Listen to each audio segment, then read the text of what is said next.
أعوذ بالله من الشيطان الرجيم. بسم الله الرحمن الرحيم. الحمد لله رب العالمين، والصلاة والسلام على أشرف الأنبياء والمرسلين وعلى آله وأصحابه أجمعين. سبحانك لا علم لنا إلا ما علمتنا إنك أنت العليم الحكيم. رب اشرح لي صدري ويسر لي أمري واحلل عقدة من لساني يفقه قولي.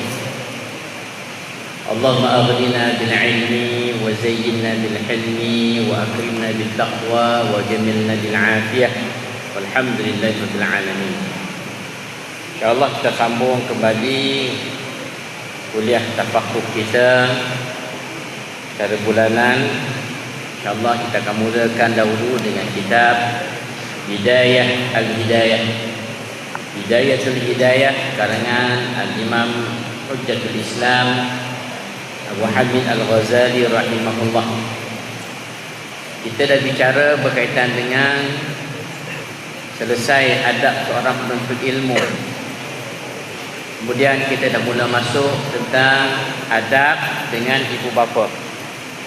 Jadi sebagaimana Ustaz pesan, buku catatan pelajar kena bawa. Buku catatan pelajar kena bawa. Dan catatan pengajian kita Ustaz nak dicatat dalam buku catatan pelajar. Jadi Ustaz tengok ramai pelajar tak ada buku catatan pelajar.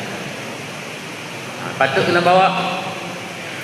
Jadi itu tujuan kita buat buku catatan pelajar. Setiap program yang kita laksanakan yang bersifat tafakuh, pengajian, mesti dicatat dalam buku tersebut. Dan kerana mesti bersambung-sambung. Apabila kita bincang adab-adab sebagai seorang murid, adab seorang anak dengan ibu bapa, dia bersambung supaya ilmu kita tidak putus. Pengetahuan kita tentang apa yang kita pelajari bersambung-sambung. Kita dah masuk tentang adab dengan ibu bapa, selesai 8 adab. Kita ulang sekitar lalu untuk kita ingatkan balik. Sebab semua kita, termasuk Ustaz, adalah seorang anak. Dan kita kena ingat, seorang anak, syurga kita di bawah tapak kaki kedua ibu bapa kita. Bukan ibu saja. Al-jannatu tahta aqdami walidayk. Syurga itu terletak di bawah tapak kaki kedua ibu bapa kita. Maknanya prasyarat untuk kita melayakkan masuk syurga Allah, di samping redha Allah, kita kena dapat redha ibu bapa kita. Macam mana yang dikatakan redha ibu bapa? Ini yang kita sedang bincang. Tak mau main. Bila belajar, tak mau ada bergurau. Sungguh-sungguh kita belajar. Semua orang boleh sebut nak redha ibu bapa. Tapi yang dikatakan redha ibu bapa ni apa dia? Ni yang kita tengah bincang. Jadi Imam Al-Ghazali dia senaraikan adab seorang anak dengan kedua ibu bapanya. Ada 12 adab yang Imam Al-Ghazali gariskan pada kita untuk melayakkan kita menjadi anak yang diredai. Redha ni bukan hanya semata-mata di mulut mak ayah kita, tetapi kita sendiri. Kita ulang sepitas lalu sebagai catatan kita yang kita dah pelajari 8 adab-adab seorang anak terhadap kedua ibu bapanya. Yang pertama, kata Imam Ghazali, hendaklah ia mendengar dan ikut segala perkataan ibu bapa selama-lamanya perkataan ibu bapa itu tidak bercanggah dengan perintah Allah. Kalau bercanggah dengan perintah Allah, tak boleh ikut. Yang kedua, hendaklah ia berdiri ketika ibu bapanya berdiri kerana menghormatinya. Bagaimana kita tunduk Tarahum, hormat kita pada Allah dalam sembahyang. Apa kita kena buat dalam sembahyang? Kita kena takbiratul ihram. Kena berdiri. Orang sakit macam mana sekalipun, kalau dia mampu berdiri sekejap, wajib dia takbiratul ihram dalam keadaan berdiri. Tak boleh yang sembahyang fardu nak start tu duduk je, tak boleh. Mesti kena berdiri. Itu kita dengan Allah. Maka dengan ibu bapa, dalam kita menghormati ibu bapa, kita kena berdiri kerana menghormati ibu bapa kita. Ini hari ni kadang-kadang kita lupa dah tu. Tengok-tengok TV, main telefon, mak ayah lalu kita buat tak tahu. Kadang-kadang kita tunggu di meja makan, umpamanya ibu bapa kita nak makan sama. Bila ayah dan ibu kita sampai, tiba kita duduk macam biasa je. Imam Al-Ghazali sebut, menghormati ibu bapa, adab ibu bapa ialah apa? Berdiri ketika ibu bapa berdiri. Ayah kita bangun, kita bangun. Itu tanda kita menghormati. Itu tanda kita anak yang saleh yang diredai. Yang ketiga, kata Imam Al-Ghazali, hendaklah ia menjunjung segala perintah keduanya. Ibu bapa kita suruh kita, perintah kita buat sesuatu. Contoh, ayah kita kata masuk belajar di Mahat Tahfiz. Kita tak nak. Kita nak jadi pemain bola sepak umpamanya, ni Piala Dunia ni. Kita minat sukan, tapi ayah kata belajar berapa Quran.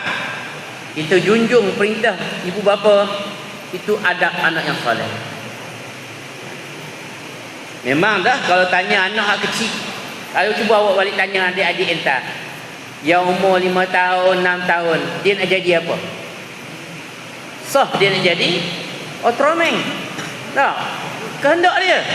Budak dia tak ada akal. Tak. Zaman ustaz dulu kecil-kecil, biasa kalau orang tanya cita-cita masa dah sekolah rendah, apa cita-cita kamu? Nak jadi ahli bomba. Biasa gitu lah.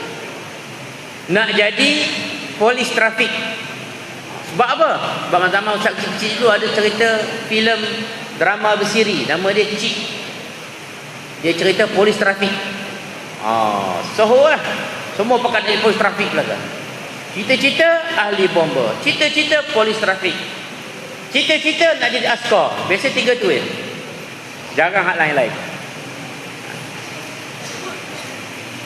Tiba-tiba ayah kita kata belajar agama, masuk belajar di sekolah agama, di pondok umpamanya. Kita tak suka. Anak yang soleh ni macam mana?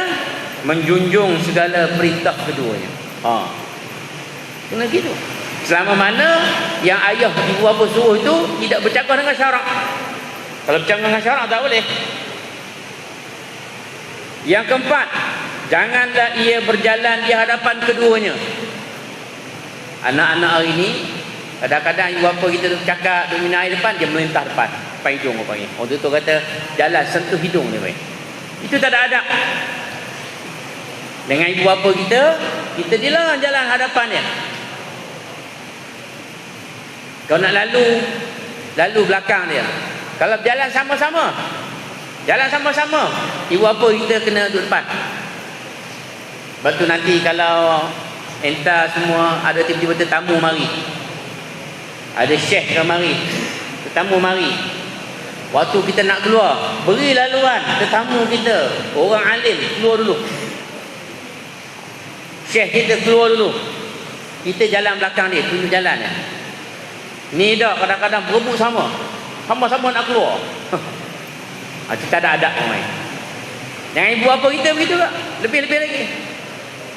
Jangan kita berjalan di hadapan, kata ulama. Kecuali, kata ulama, kalau sekiranya kita khawatiri, kalau di hadapan kita ada benda-benda yang menyakitkan, ataupun takut bimbang ada musuh, kita duduk depan. Apa? Tapi kalau biasa-biasa, ibu bapa kena duduk depan, kita berjalan belakang dia ataupun tepi dia. Itu adab orang yang soleh. Yang kelima, kata Imam Al-Ghazali, janganlah ia mengangkat suaranya lebih tinggi daripada suara kedua bapanya. Tak boleh. Kita tak suka, kita nak marah sekalipun kepada ibu bapa, jangan suara kita lebih tinggi daripada suara mak ayah kita. Dilarang. Dalam Quran Allah kata apa? Wa qul fala taqul lahumā uffin. Jangan kata uff. Sebab biasa orang sebut uff tu tinggi suara. Wa qul lahumā qawlan karīmā, Allah kata. Dan hendaklah kamu bercakap dengan kedua ibu bapa kamu dengan perkataan karimah. Bukan ihsan, bukan baik, tapi bercakap dengan ibu bapa dengan perkataan yang karimah. Makna karim, mulia. Cakap dengan mak ayah kita, perkataan yang mulia, perkataan yang terbaik. Bukan macam kita bercakap dengan kawan kita, bukan kita bercakap dengan orang lain. Dengan orang lain kita kena falyakul khairan, cakap hak baik. Awal yasmut, kata Nabi. Nabi kata falyakul khairan, bercakaplah yang baik. Awal yasmut, ataupun kamu diam. Itu dengan orang lain. Tapi kalau dengan ibu bapa, Allah kata sebut dalam Quran, wa qul lahumā qawlan karīmā. Hendaklah kamu berkata dengan ibu bapa kamu perkataan yang mulia. Kena pilih perkataan yang terbaik. Itu tanda kita memuliakan ibu bapa kita. Yang keenam, ni pun ramai orang tak boleh buat. Ramai orang gagal buat. Apa dia? Hendaklah ia memperkenankan panggilan kedua ibu bapanya. Bila mak ayah panggil, kena jawab. Tak ada sebut dah dulu dalam kuliah yang lepas, kisah Juraij, seorang ahli abid alim di kalangan Bani Israel. Disebut dalam hadis yang sahih. Ada dalam kitab Sahih Bukhari, dalam Riyadhus Shalihin, yang mana disebut hadis ni. Cerita Juraij tengah semayang, mak dia mari rumah dia. Lalu mak dia beri salam, panggil Juraij. Juraij tengah semayang. Juraij serba salah. Dia kata dalam hati dia, ya Rabb, wahai Allah, engkau atau ibuku? Engkau yang aku tengah semayang, atau ibuku yang sedang panggil aku nak jawab? Lalu Juraij kata, aku teruskan semayang. Lalu mak dia balik. Hari kedua, mari. Kebetulan Juraij semayang juga. Serba salah dia. Nak jawab panggilan mak dia ke nak terus semayang? Lalu Juraij terus semayang. Kali ketiga, berlaku benda yang sama hari ketiga. Juraij tengah semayang. Lalu ketika tengah semayang itulah dia dengar mak dia berdoa. Mak dia berdoa, ibu dia berdoa. Apa ibu dia doa? Wahai Allah, anak aku ni tak jawab ni panggilan aku ni. Buat apa kini? Engkau ujikanlah dia. Janganlah biarkan Juraij mati, melainkan sebelum dia mati, dia akan dihina di hadapan bariyat, wanita pelacur. Mak dia marah. Sampai tahap tu mak dia doa dia. Dan dia dengar dalam semayang. Sudah dah. Apa berlaku? Juraij kena uji suruh. Datang wanita pelacur nak menggoda dia. Tapi Juraij ni orang kuat iman. Orang penzina tadi berzina dengan penggembala kambing. Lalu dapat anak, lahir anak. Wanita pelacur tadi pergi ke rumah dekat surau, dekat tempat ibadat Juraij. Lalu dipanggil orang ramai. Wahai tuan-tuan, ini kalau kamu nak kenal, ini anak Juraij yang kamu anggap dia ni orang yang ahli, orang alim. Yang kamu kata dia orang baik, ni anak Juraij, pelacur dia kata. Marah orang. Juraij pun keluar, tak ada kata apa-apa. Orang katuk habis. Kata lebay, kata orang alim saja je. Habis, pecah suara dia. Kemudian Juraij kata, mana budak tadi? Juraij kata, mana budak tadi? Juraij ni orang alim, orang hebat. Lalu orang pun tunjuk, ni bayi kamu wahai Juraij, anak kamu nak kata apa? Riwayat kata Juraij ambil jari telunjuk dia, lalu tekan perut budak tadi, picit perut budak tadi. Dia tekan perut budak tadi. Juraij kata, man abuka? Siapa ayah kamu? Budak kecil, baru lahir, tak boleh cakap, tiba-tiba cakap. Disebutlah hadis. Dia kata, ayah aku seorang penggembala kambing. Tunjuk. Kejut orang. Berlaku karamah. Benda ajaib. Budak yang baru lahir boleh bercakap. Disebut dalam hadis Nabi kata ada 4 orang bayi yang boleh bercakap. Dalam kitab lain sebut ada 10 orang. Balik cari sini. Nanti insya-Allah ada masa kita bincang. 10 orang bayi, ada pendapat dalam kitab Munyatul Musalli ada sebut. Nanti kita belajar. 10 orang bayi boleh bercakap masih kecil. Yang asalnya tak boleh bercakap. Cerita bagaimana menyahut panggilan. Tapi hari ni Ustaz tengok banyakkan Ustaz jumpa mak ayah awak, Ustaz 5-6 kali panggil tak nyahut. Ingat, kita tak ada anak yang soleh, anak yang baik, kita kena memperkenalkan panggilan, menyahut panggilan mak ayah kita. Jangan tak jawab, jangan tak menyahut. Sebab tu kata ulama sampai hari ni, hukum kes Juraij ni sampai hari ni, mana-mana orang yang tengah semayang sunat, kita tengah semayang sunat, mak kita panggil, ayah kita panggil, berhenti semayang, jawab panggilan. Ali, mari jap, kita tengah semayang duha. Berhenti semayang duha, ya mak, jawab. Berhenti semayang, kecuali semayang fardu. Kalau tengah semayang fardu, kita kena terus semayang. Kalau boleh beri isyarat, takbir kuat ke, Allahu Akbar, supaya mak kita faham kita sedang semayang. Sami Allahu liman hamidah, main seorang-seorang. Mak kita panggil, oh tengah semayang. Hukum sampai hari ni berkaitan dengan kisah Juraij tadi, kata ulama, kalau kita sedang semayang fardu, terus semayang, cuma kita beri isyarat. Kalau semayang sunat, berhenti semayang, kena berhenti semayang, jawab panggilan mak ayah kita. Padahal mak ayah kita panggil tu, mak panggil untuk apa? Tolong suruh buka tudung botol ya. Kan kita tengok semayang duha. Duha ni pahala besar. Nah, tapi mak panggil suruh buka tudung botol, berhenti semayang, jawab panggilan mak. Ni hasil daripada kata ulama peristiwa kisah Juraij. Yang ketujuh, sentiasa menuntut keredaan kedua ibu bapanya.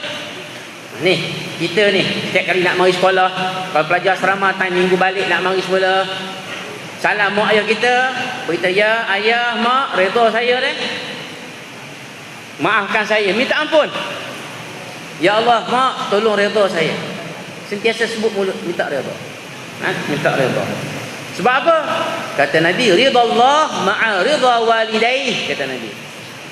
Ridha seorang, ridha Allah bergantung pada ridha kedua ibu bapa kamu.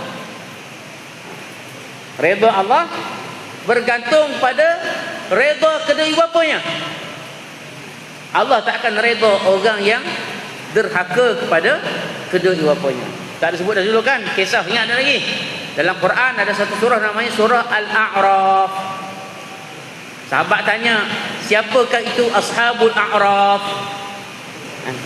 Al-A'raf, penghuni di bukit gunung yang memisahkan di antara syurga dan neraka. Penghuni situ, itu Ashabul A'raf. Siapa duduk situ? Orang yang mati syahid dalam peperangan, tetapi dia derhaka pada kedua bapa. Nak masuk syurga tak boleh, nak masuk neraka pun tak boleh. Ni Ashabul A'raf kata ulama tafsir. Dan yang ke-8, hendaklah ia bersikap tawaduk kepada keduanya. Kita kena tawaduk, rendah diri. Mentang-mentanglah kita hafal Quran banyak pada mak ayah kita, kita mari mahak tahfiz. Tak, ayah kita kata, duk tengok TV semua, main telefon semua, bila nak mengulang Quran? Dijawab oleh ke mak dia, mak hafal banyak mana? Sombong. Tak. Oh, dia baru habis juzuk 30. Mak dia Watini wa Zaitun pun tak ingat. Dah mak Watini wa Zaitun baca tak lepas dia. Oh, sombong. Oh, tak boleh. Oh, jangan sombong. Kita jumpa berapa ramai ada orang mak ayah, orang buta huruf, tapi anak orang alim. Tapi dia tawaduk, asbab dia boleh baca jadi alim kerana mak ayah. Jangan kita sombong dengan mak ayah kita. Mak ayah kita buta teknologi, tak pandai. Kita pandai, orang muda ni pandai teknologi. Oh, jangan kita rasa sombong dengan mak ayah kita. Oh, mak ni pun tak kerti. Jangan kata gitu. Tak boleh. Kan? Sebab dia apa? Sebab kerana dia mak ayah kita ada kat dunia.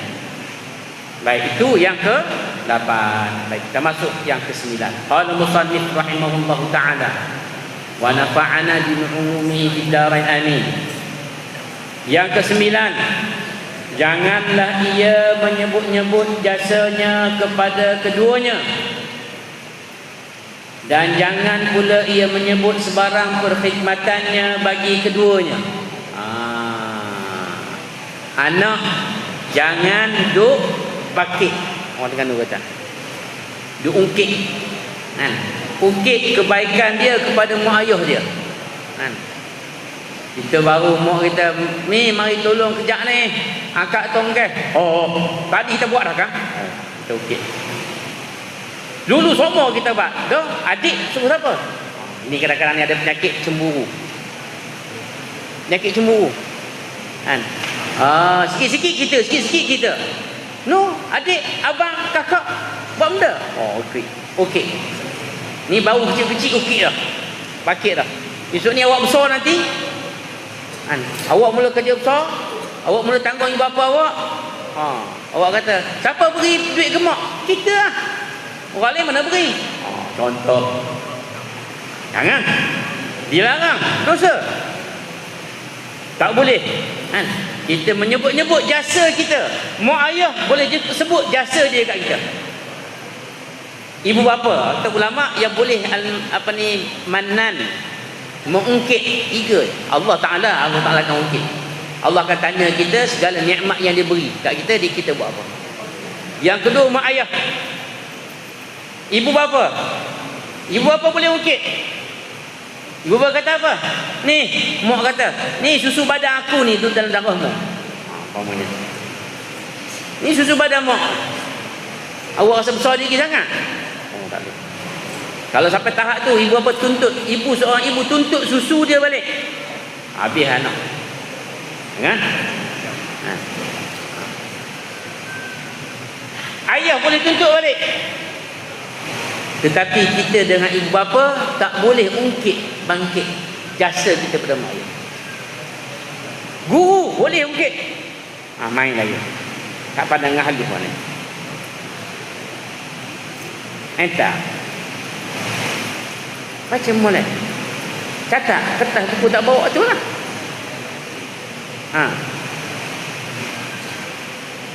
Guru boleh ungkit. Guru kita ajar kita alif betul je. Tiba-tiba kita hormat dia. Dia kata, awak tu dulu, awak reti baca dengan saya. Dia boleh ungkit. Guru boleh ungkit. Kita seorang anak tak boleh. Jangan. Seumpama kata syarah kitab ni, ka'an yaqul a'taitukuma kadza wa kadza. Seorang anak yang dah besar, dia kata ke mak ayah dia, mak ayah ni, rumah ni saya yang beri. Contoh, dia tolong buat rumah. Kereta ni saya yang beri. A'taitukuma kadza wa kadza. Saya yang beri kat mak ayah ni. Tidak, mak ayah tak boleh duduk dalam kapung je. Tak boleh sebut gitu. Jangan sebut gitu. Sebab apa dilarang? Sebab apa dilarang? Kata syarah kitab ni, fa innal manna yaksirul quluba. Kerana orang yang ungkit, seorang anak yang menyebut kebaikan dia kepada mak ayah dia, yaksirul quluba, melukakan hati kedua ibu bapa. Melukakan hati kedua ibu bapa, hukumnya berdosa dan anak tu dah haka. Tak boleh. Tidak boleh melukakan hati kedua ibu bapa.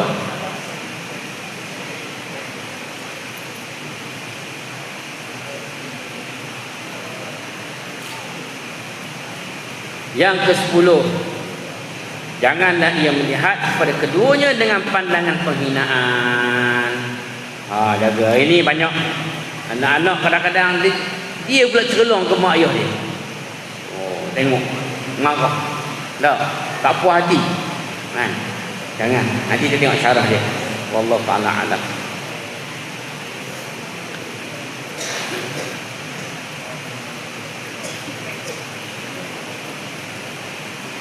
Bismillahirrahmanirrahim. InsyaAllah kita sambung balik kitab Munyatul Musalli.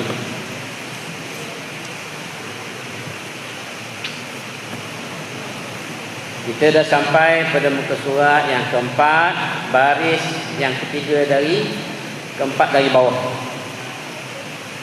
Jumpa? Maka padanya hasillah baginya khalwah. Jumpa? Qala musannif rahimahullahu ta'ala wa nafa'ana bi'ulumihi fid darain amin. Maka padanya, yakni pada solat, padanya di pada solat, hasillah baginya, bagi orang yang sembahyang. Ini bila baca kitab Jawi ni, domirnya ni kita kena tahu balik siapa. Tidak nanti padang nya siapa? Tak tahu lah tak. Kena tahu nya tu kembali pada siapa. Kalau bahasa Arab lebih mudah sebenarnya. Sebab bahasa Arab dia ada muzakkar, dia ada muannas. Jadi kita tahu domir itu kembali pada siapa, hak lelaki ke puan. Kitab Jawi tak ada. Sebab tu kena dhabit molek. Maka padanya, yakni pada salat, hasillah baginya, bagi orang yang bersolat, orang yang bersembahyang, khalwah, ia sertanya nya Allah. Cara macam dia. Jadi orang yang sembahyang disebut bahawa dengan sembahyang tadi kita ada privacy kita dengan Allah. Kita ada, hanya kita dengan Allah yang tahu apa yang kita nak bicarakan. Walaupun kita sembahyang jemaah, tapi itu adalah kita dengan Allah. Hasil hanya kita dengan Allah. Doa pun ustaz, kita semayang serabut. Nanti kita tengok Imam Syekh doa Al-Fatih disebut kenapa semayang kita tak khusyuk. Kalau kita semayang khusyuk, kita sedang semayang Allahu Akbar, Allah yang kita dengan Allah, tak ada yang lain. Dan dapat asing ia dengan dia, yakni dengan Allah. Jadi masa kita semayang hanya kita dengan Allah. Kalau kita semayang duk bergerak banyak, main banyak, itu orang panggil orang yang tak khusyuk semayang. Itu orang panggil orang yang main-main dalam semayang. Nanti kita tengok Imam Syekh Daud dia sebut benda-benda ni. Dan dapat sekedudukan baginya, yakni dapat berkedudukan kita hanya baginya, bagi orang yang bersemayang dengan Allah. Mana privasi kita. Kita nak mengadu apa pun boleh mengadu dekat Allah. Tak ada siapa tahu keaiban kita. Dan memutuskan dirinya kepadanya.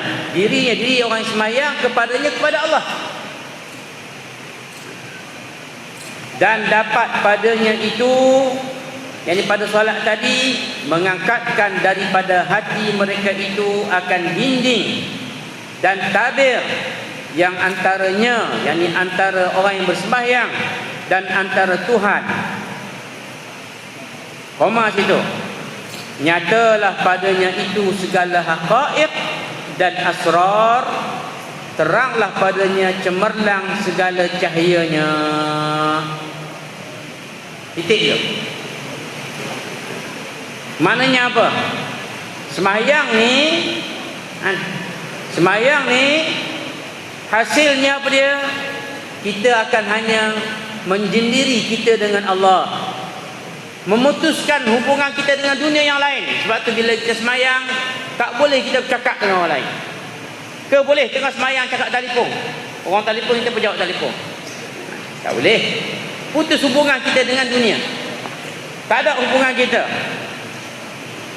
Hati ketika itu apa yang bersendiri? Hati kita dengan Allah. Kita bercakap dalam hati ni, hati kita bercakap dengan Allah. Tak ada siapa tahu. Hati kita dengan Allah. Maka ketika itu hati kita diangkat dinding dan tabir yang memisahkan. Sebelum ini kita duduk kat dunia, kita terhalang kita ingat pada Allah. Sebab kita banyak ingat ke lain. Tapi masa kita semayang, apa kita buat? Masa takbiratul ihram, kita niat tu tak?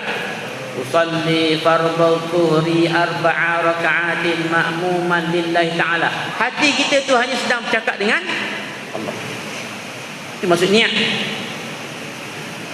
Angkat tabir, angkat penghalang antara kita dengan Allah. Dan ketika itu nyatalah padanya segala haqaiq dan asrar. Ketika itu orang yang semayang dengan khusyuk, maka tersingkaplah, nampaklah dia segala hakikat sesuatu yang sebenar. Baik, masalah kita hari ini ialah kita semayang tak khusyuk. Kita semayang Allahu Akbar, hati kita ni gelewak habis berata. Bola apa pagi ni siapa menang apa tega pagi ni kan. Hati kita tak ada, hanya kita dengan Allah. Dia berbeza. Nanti Syekh Daud Al-Fatani dia buat contoh-contoh orang yang semayang, dan semayang dia tadi ketika dia khalwah, dia dengan Allah. Dia dengan Allah. Dan adalah padanya munajat hamba dengan Tuhannya. Dan semayang itu adalah munajat. Apa maksud munajat? Apa makna munajat? Munajat ini kita berbisik. Munajat ini kita berkata-kata. Jadi semayang ni adalah waktu untuk kita bermunajat kita dengan Allah. Sebab tu dalam semayang mintalah apa kita minta dengan Allah. Sebab tu dalam semayang kita sedang cakap dengan Allah. Bismillahirrahmanirrahim. Alhamdulillahirabbil alamin. Kita puji Allah. Ar-Rahmanir-Rahim. Kita puji Allah. Maliki yaumiddin. Kita besarkan Allah. Ihdinas siratal mustaqim. Maliki yaumiddin. Iyyaka na'bud wa iyyaka nasta'in. Kita memperakui bahawa Allah lah Tuhan kita.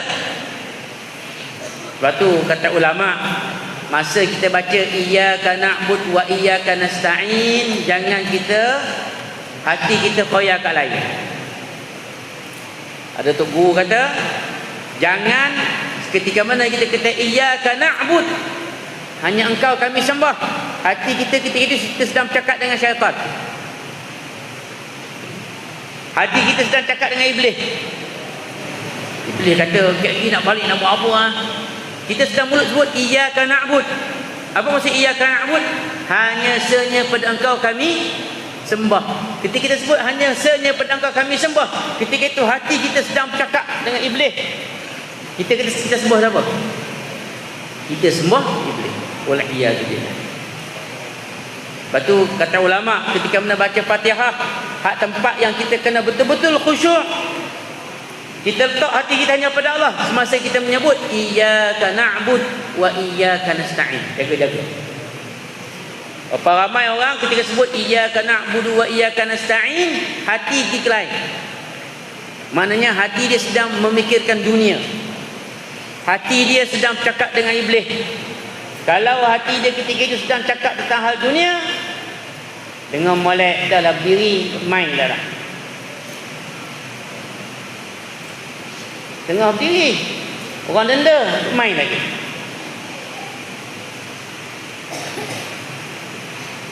Sekarang suruh berlari dah. Hati kita sedang cakap hal dunia. Kita pun kata iyyaka na'bud. Orang ni dia sembah dulu.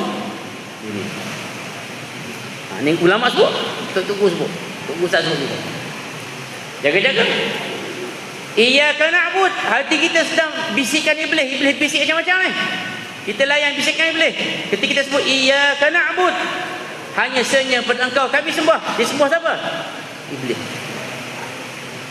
Sebab tu dalam semayang kata ulama, titik yang penting untuk kita betul-betul khusyuk depan Allah ialah semasa kita sebut iyyaka na'bud wa iyyaka nasta'in. Tidak nanti kita menyembah yang lain daripada Allah Subhanahu wa taala. Maka semayang itu adalah munajat kita. Berbisik kita dengan Allah.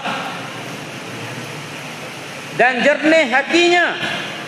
Orang yang semayang hatinya akan jernih. Lepas tu nak bersih hati kena semayang. Semayang. Dan sirnya, sir ni bahasa Arab. Apa maksud sir? Rahsia-rahsia. Akan tersingkap rahsia-rahsia kita dengan Allah. Dan ialah perhubungan antara hamba dan Tuhannya Azza wa Jalla. Titik situ. Titik. Tak ada pen. Belajar macam mana? Buat ada pen. Tak kata dah kan, dulu kita belajar tentang adab seorang penuntut ilmu. Adab penuntut ilmu dia kena ada alat untuk belajar. Alat untuk belajar ni apa dia? Kena ada kolam. Dr. Labib yang mari sekolah kita baru ni buat daurah kitab. Dia pesan, dia kata Dobit kitab guna pen berdakwat. Dia kata jangan guna pensel. Lalu ada orang tanya, sebab apa Syekh kena baca pen berdakwat, tak boleh guna pensel? Sebab pensel boleh padam, dia akan hilang. Tapi pen berdakwat dia akan lekat kekal. Maknanya sampai begitu sekali ulama teliti nak dobit kitab ni. Bukan takat catat. Alat yang kita nak guna nak catat. Alat apa? Kita bukan Imam Syafi'i. Imam Syafi'i ni dia pen tak ada, kertas tak ada, tulis dapat tangan dengan air liur dia. Belum hilang dah ingat dalam kepala. Tak apa, dia ingat, kekuatan ingatan dia kuat. Kita dah. Ni kitab ni barangkali nanti 10 tahun akan datang, 20 tahun akan datang, bawa akan buka balik. Oh, ustaz kata ni bobit kat sini, titik kat sini. Kita orang baru belajar. Kalau orang yang dah biasa baca kitab tak apa, tak ada titik pun dia boleh baca, dia tahu kat mana nak berhenti. Kita baru belajar, kena tahu kat mana koma, kat mana nak berhenti, kena tahu. Baik. Kata Muhammad bin Ali Tirmizi radhiyallahu anhu. Titik dua bertindih situ. Catat ni perkataan Muhammad bin Ali Tirmizi. Yang ni bukan Imam Tirmizi perawi hadis. Perawi hadis namanya Muhammad bin Isa. Ni Muhammad bin Ali. Baca boleh baca Tirmizi. Catat molek. Ada pen ni, berbaris. Baca Tirmizi. Ta baris bawah. Mim baris bawah. Juga boleh baca dengan Tarmazi. Ta baris atas, mim baris atas. Atau juga kita boleh baca dengan Turmuzi. Ta baris depan, mim baris depan, baris bawah. Ingat tu. Nanti kalau orang tanya nak baca macam mana ni, baca dia Tirmizi, Tarmazi, Turmuzi. Cuma orang Melayu kita banyak beri nama anak Tarmizi. Tarmizi bukan orang Arab, bukan bahasa Arab. Turmuz pun bukan dari orang Arab, tapi bacaan dia. Ingat tiga bacaan ni bila-bila. Tirmizi, Tarmazi, Turmuzi. Dan yang masyhurnya baca dengan Tirmizi. Itu yang masyhur. Baik, apa kata Muhammad bin Ali Tirmizi? Buat titik bertindih dan buat pengikat kata. Buka pengikat kata. Bermula sembahyang itu Imaduddin. Apa maksud Imaduddin? Imad, tiang agama. Sembahyang itu tiang agama. Dan ialah yang pertama difardukan dia Allah Ta'ala atas segala muslimin itu sembahyang. Titik. Tutup pengikat kata. Apa kata Muhammad bin Ali Tirmizi? Dia kata sembahyang tu, ingatlah sembahyang itu tiang agama. Sembahyang tu adalah tiang agama. Ada hadis yang disebut, nanti kata apa? As-salatu imaduddin. Faman aqamaha faqad aqamad-din. Wa man tarakaha faqad hadamad-din. Atau kama qala. Nanti kata sembahyang itu tiang agama. Barang siapa yang mendirikan sembahyang, maka sesungguhnya dia telah mendirikan agama. Maknanya apa? Orang yang jaga sembahyang dia, maknanya semua amal soleh dia yang lain semua terpelihara. Orang yang jaga sembahyang, segala amal soleh dia yang lain terpelihara. Wa man tarakaha, kamu main. Barang siapa yang meninggalkan sembahyang, siapa yang meninggalkan sembahyang, faqad hadamad din, dia telah membinasakan agama dia. Ni dia punya kelebihan sembahyang. Nabi sebut dah. Kata Syekh Muhammad Ali At-Tirmidzi, dia kata sembahyang itu tiang agama, dan sembahyang itu adalah ibadat taklif yang pertama sekali yang Allah Ta'ala taklifkan kepada orang Islam. Dah Ustaz, masa Nabi mula-mula datang ajak orang masuk Islam, buat apa? Hanya ajar akidah. Ajar akidah. Supaya apa? Mengesahkan Allah. Mengesahkan Allah. Buka dak kitab tu. Kat mana? Macam ni tak ada ilmu. Tak jumpa dah. Tak beri perhatian. Buku ada tak buka? Tengok molek. Kat mana? Kat mana buku tu? Kat mana? Kat mana saya baca? Senyum. Itu bukan senyum sedekah. Kat mana? Kawan sebelah tunjuk.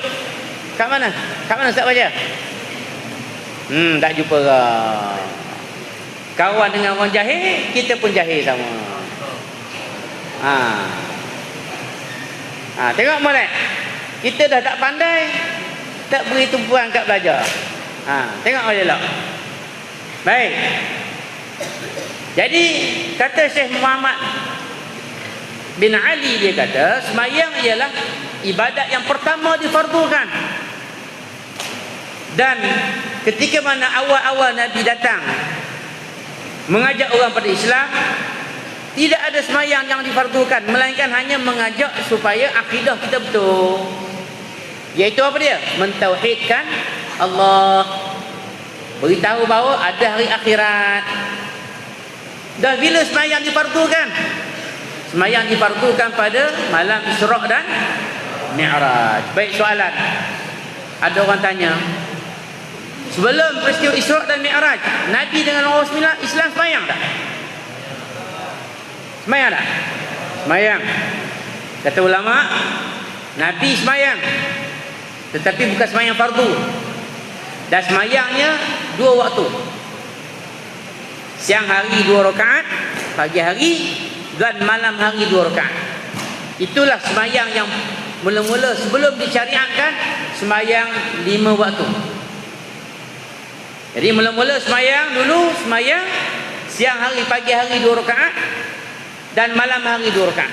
Itu je. Sebab tu kita tengok ada orang kata dah Nabi sembahyang tak? Sembahyang. Sembahyang. Sembahyang 2 rakaat. Adapun yang sembahyang 5 waktu itu difardukan ketika peristiwa Isra' dan Mi'raj. Baik, peristiwa Isra' dan Mi'raj ni bila berlaku? Ada khilaf ulama. Ada pendapat kata 3 tahun sebelum Nabi hijrah. Ada pendapat kata 5 tahun sebelum Nabi hijrah. Ada banyak pendapat. Ada pendapat kata Isra' Mi'raj berlaku pada 27 Rejab yang biasa kita sambut. Ini berdasarkan pandangan yang diberikan oleh Ibn Hajar Al-Asqalani yang kita pegang. 27 Rejab Isra' Mi'raj. Ada pendapat kata Isra' Mi'raj berlaku pada 17 Ramadan. 17 Ramadan. Ada pendapat kata macam tu. Pendapat kita pegang 27 Rejab. Ketika itulah disyariatkan sembahyang 50 waktu. Asal 50 waktu tu, 50 waktu tu 2 rakaat, 2 rakaat, 2 rakaat, 2 rakaat, 2 rakaat. Itu asal dia. Kemudian setelah Nabi ulang alik minta rayu pada Allah supaya dikurangkan, jadilah 5 rakaat Dengan 5 rakaat itu kaifiatnya apa dia? Subuh 2 rakaat, Zuhur 4 rakaat, Asar 4 rakaat, Maghrib 3 rakaat, Isyak 4 rakaat. Itu kaifiat sembahyang. Yang asal kata ulama kan, ketika mana disyariatkan. Jadi kata Syekh Muhammad bin Ali At-Tirmizi, dia kata sembahyang adalah amalan yang fardu yang pertama. Sebab itulah diletakkan sembahyang itu imaduddin, tiang agama. Sebab semua amalan yang lain tergantung pada sembahyang yang kita buat.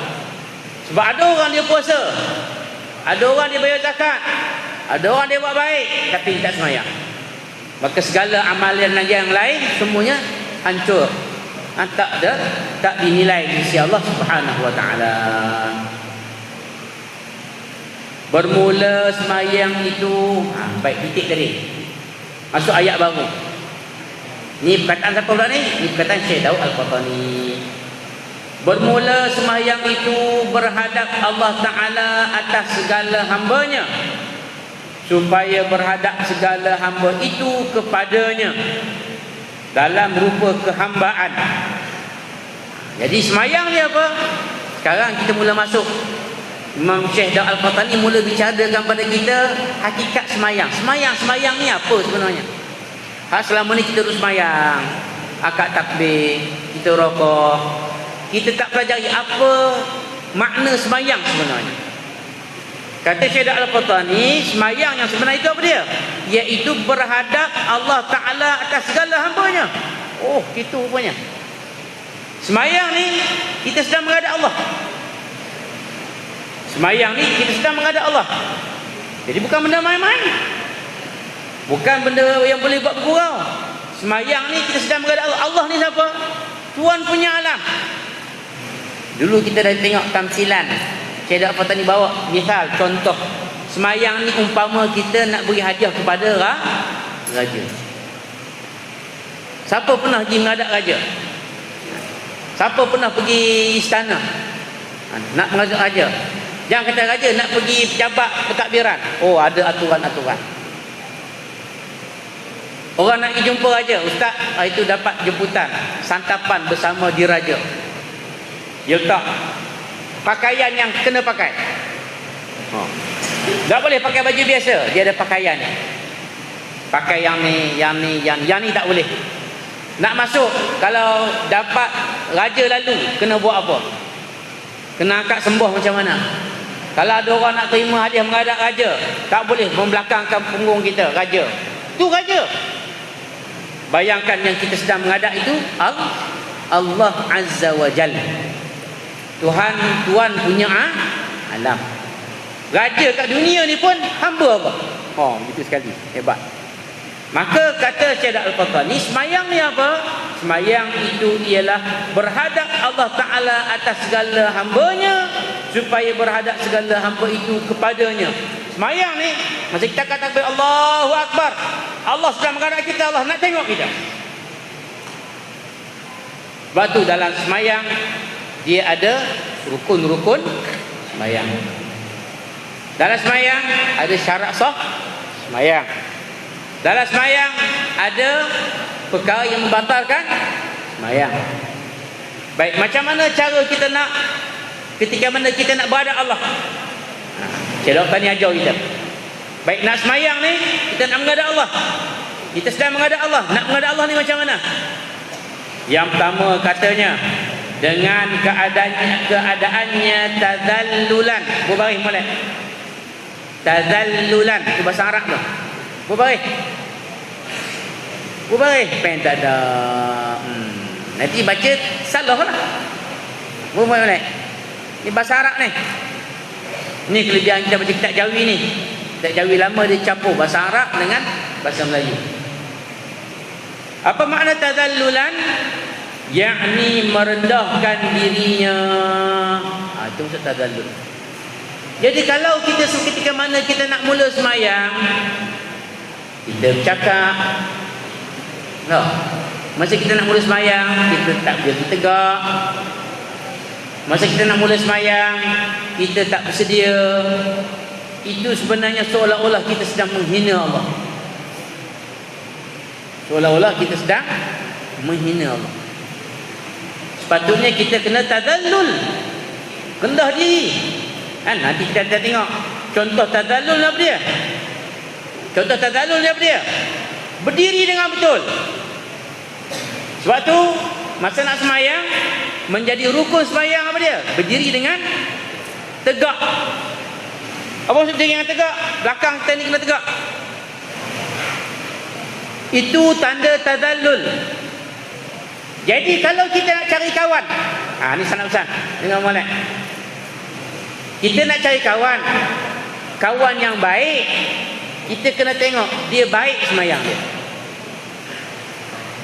Kalau kawan kita masa imam kata sawu sufufakum, betulkan saf kamu, berdiri dengan tegak, dia duk goyang-goyang mata. Dia dengan Allah, dia dah tak hormat. Dia dengan Allah, dia dah hina. Apalah kiranya dia dengan Allah.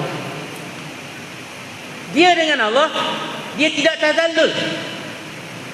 Dengan Allah dia tak hormat. Dengan Allah dia dah merendah-rendahkan Allah. Maka macam mana agak dia kawan kita, dia dengan kita? Dengan Allah dia tidak tadallul, maka dengan kita tentu dia akan sombong. Masa dia nak dengan kita tak apa. Kaki masa dia tak buh kita, masa dia susah dengan kita, ketika itu dia akan tinggalkan kita. Sebab tu anak-anak nak cari kawan, tengok semayang. Tunggu saya kata. Kalau semayang dia khianat, masa berdiri, tadallulan, kita cakap Al-Quran ni, tadallul iaitu berdiri. Nanti kita akan tengok contoh tadallul. Berdiri, itu tanda kita merendahkan diri kita depan Allah. Maka kalau kita tengok dia begitu, sifat dia tak merendahkan diri, berdiri tak tegak, duk main lagi, dah, ketika itu ketahuilah dia dengan kita, dia tak akan jaga persahabatan dengan baik. Sebab apa? Dengan Allah dia tak jaga. Sebab tu berdiri ni tanda hormat. Biasa kan kita tak bila guru masuk kelas, ista'id qiyaman, berdiri. Berdiri juga antara apa tandanya apa? Kita menghormati. Lagu negaraku, orang menyanyi lagu negara kita, orang suruh berdiri. Tiba-tiba kita dengan Allah kita tak berdiri juga. Dan berdiri dalam sembahyang adalah rukun sembahyang. Apa hukumnya orang yang boleh berdiri dengan tegak, tak berdiri dengan tegak ketika dia tak takbiratul ihram sembahyang fardu? Tak sah sembahyang dia. Maka berdiri ini kata Syekh Al-Fatani, hendaklah kita ketika mana menghadap Allah tadallulan, kita kena merendahkan diri kita depan Allah dan tasliman, wallahu taala a'lam bissawab.